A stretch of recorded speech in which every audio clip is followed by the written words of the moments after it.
I was going through my third year at uni, doing international business with German. In response to the pandemic, COVID, that ended up just being completely online. And so I packed it in, moved back from Glasgow back home. My confidence was quite low. I didn't have any work experience, so I was really struggling. I really wanted to pursue a job that was outdoorsy, even though that was completely what I was unequipped for. He initially came to the island on a Kickstarter programme post-COVID. The idea was he was going to join our countryside ranger and work with her, but he didn't feel comfortable in that role. And so they politely nudged me towards the gardens. So this young lad came in completely bewildered, but there was just something about him. He's a really lovely person. And he came, and you know what? This lad who didn't know a thing, and he just got stuck in. After that 6-month period, they couldn't really get rid of me. And so they offered to put me through the apprenticeship, the full 2 years. And that's how we went to UHI. And coming up 4 years with a 2-year apprenticeship under my belt, I'm happier than ever, really. The Isle of Gigha has been owned since 2002 by the residents who live here. And as part of that, they own Achimore Gardens as well.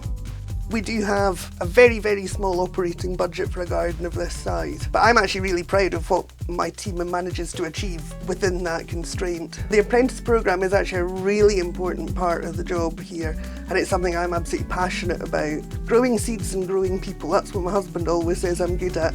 Being given that chance to prove myself, that was the big motivator for me. That's the point of an apprenticeship. You're not meant to come in being knowledgeable, but come in with a bit of get up and go. And every job we put him on, not once did that lad complain. And that for me was massive. I can take that and work with that. And so Bryony just sort of said, you know what, this is your space, go for it. And I absolutely fell in love with that. There are no half measures with Kacper. He cares deeply about doing a good job. Confidence and social interaction are sort of they were the big pain points for me, because I'm just a very mild-mannered guy.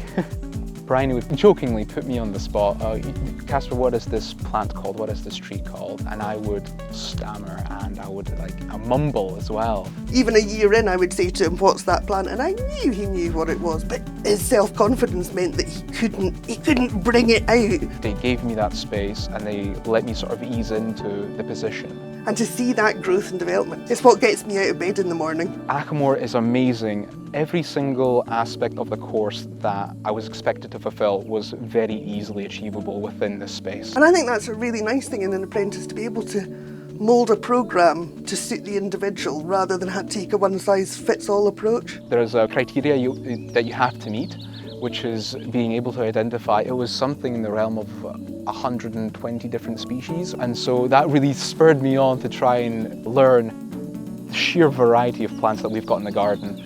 And so if I can do it, anyone can, because you 100% get the necessary support. UHI staff are really, really good. They are extremely experienced and skilled themselves. My college liaison was also invaluable, because she would regularly check up on me and see, hey Kacper, how are you doing? Is there anything we can do on our end to help you? And you just have to reach out. A really important thing in gardening is to be looking to the future. I haven't just trained a gardener for 2 years in Kacper, I've trained a gardener for the rest of his life. Perhaps in the future, should he choose to stay here, he may be the next senior gardener for Achimore. Well, it very much is a career for the rest of my life.